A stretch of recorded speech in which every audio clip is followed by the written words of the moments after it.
Et bonjour, aujourd'hui on va parler de cryptographie un petit peu et surtout on va voir pourquoi il faut dire chiffré et pas crypté comme on peut voir ici sur ce site. Donc ce site là je vous invite vraiment à les lire, il y a pas mal de ressources. Donc c'est chiffré.info.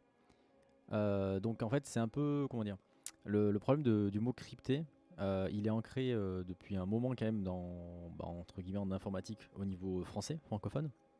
Il y a pas mal d'endroits en fait où vous allez retrouver le mot crypté de partout. Si vous regardez la doc Android ou autre en français, bah, à chaque fois il va y avoir marqué voulez-vous par exemple crypter votre appareil, des choses comme ça. C'est un mot qui malheureusement bah, est ancré, qui a été mal traduit depuis longtemps. Et vous allez voir, il n'a pas de sens ce mot-là, du coup il ne faut pas l'utiliser. Donc pourquoi je parle de ça aujourd'hui dans cette vidéo, c'est l'objectif, c'est en fait d'essayer d'utiliser le mot chiffré à la place, parce que c'est le vrai mot qu'il faut utiliser. Et si dans quelques temps vous voulez justement travailler dans ce milieu-là, ou si vous discutez avec des développeurs ou autres, et que vous utilisez le mot crypté, bah, potentiellement il va se dire ok bah celui-là il sait pas forcément de quoi il parle. Du coup c'est un peu dommage, vous allez pouvoir perdre un peu. C'est voilà, il faut utiliser les bons mots au bon moment. Donc là sur le site ils expliquent assez bien pourquoi il faut utiliser le mot chiffré au lieu de crypté. Je vous laisse lire en détail tout ce que le site propose. Nous on va vraiment s'attarder sur deux choses. Donc ici, donc ce paragraphe là et surtout ça. Je vais vous faire un petit exemple sur ce paragraphe là. Donc première chose, donc crypté et cryptage. Donc c'est deux mots qu'il ne faut pas utiliser. Pourquoi? Parce que regardez, donc là il parle du mot cryptage au niveau du grec ancien, etc. Comme quoi ça signifie caché ou secret. Et là du coup il nous dit que du coup l'ANSI, donc c'est voilà, c'est une belle institution quand même, donc c'est pas rien.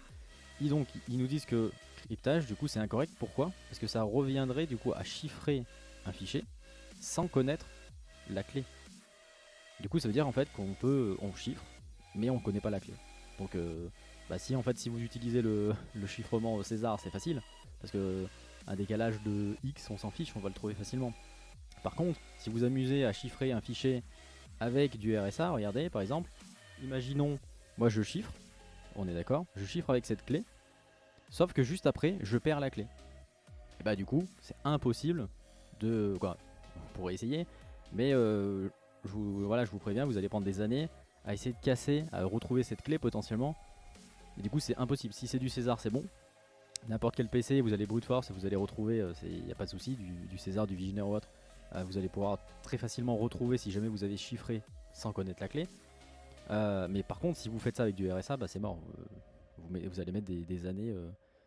Donc voilà, c'est pas possible. Donc c'est pour ça que crypter et cryptage, c'est pas possible. Parce que du coup, ça signifie on chiffre, on connaît pas la clé, du coup on peut pas revenir en arrière. Autre chose, ça c'est pareil, vous êtes beaucoup je pense en fait, à confondre chiffrer et coder ou encoder un message. Donc en fait en général quand vous faites du dev, vous avez souvent utilisé base64 pour encoder vos URL ou autre, ou encoder du contenu, et du coup c'est pas du chiffrement.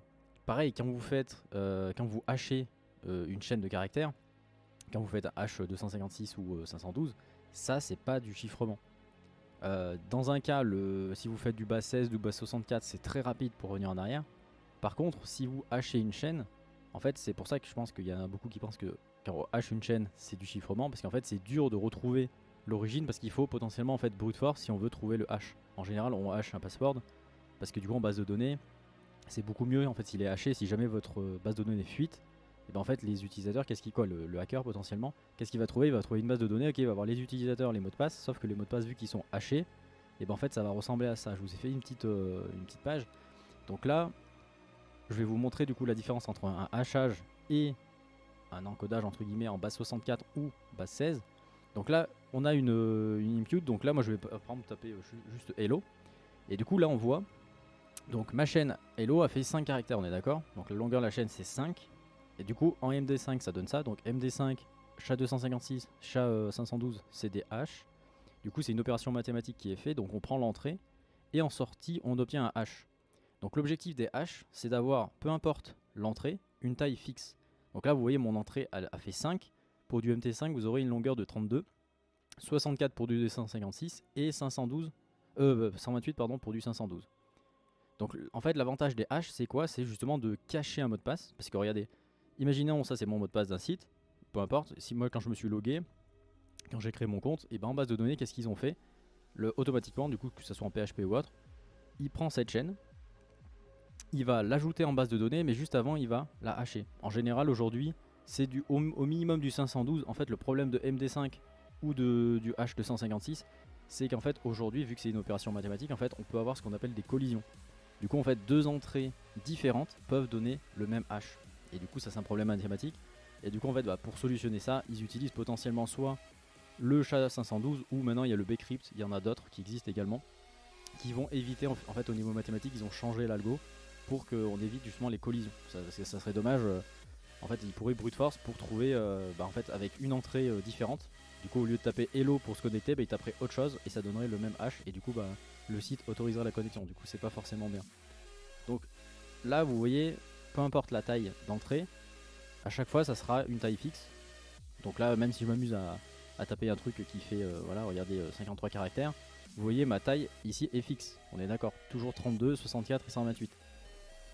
Du coup, ce qu'il faut se dire, c'est le hash, en fait, c'est fait pour ça. C'est vraiment l'objectif du hash, c'est d'avoir une taille fixe. Comme ça, c'est facile à gérer en base de données, etc.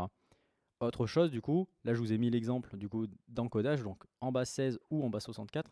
Là, vous voyez que en fonction de la taille du coup de mon entrée, la taille va changer. Parce que là, du coup, c'est plus une opération de hachage. Là, on fait pas ça du tout. Là, l'objectif, c'est juste de convertir. Si vous regardez, là, regardez. Là, si je mets un A, en fait, à chaque fois, du coup, là, base 16, il le met en hexadécimal. Et du coup, à chaque fois que je mets un A, il va répliquer la donnée. En base 64, c'est différent. Vous voyez que la taille va changer, va fluctuer d'une façon différente. En fait, là, vraiment, on encode la data, c'est pas du tout le même objectif. Le base 64, comme je vous ai dit tout à l'heure, c'est vraiment utilisé pour tout ce qui est URL ou autre. En fait, on va encoder certaines données, c'est beaucoup plus simple. Quand vous avez des caractères spéciaux et autres dans l'URL, c'est plus pratique d'avoir juste une chaîne comme ça va être beaucoup plus propre et c'est plus gérable au niveau prog. Du coup voilà pour cette vidéo, donc là on a parlé hachage et encodage. Du coup la prochaine fois on s'attardera un peu plus sur le chiffrement. Donc on verra un peu comment chiffrer quelque chose avec le RSA. Donc comment générer des clés privées et publiques et du coup s'échanger potentiellement également des clés. Si vous avez des questions donc, sur le chiffrement, le hachage ou l'encodage, n'hésitez pas à me poser les questions dans les commentaires. Je mettrai également le lien vers le Discord, donc si vous voulez échanger, ce sera plus simple. Je pourrais vous répondre donc soit sur Discord, soit dans les commentaires, soit pourquoi pas dans une vidéo dédiée.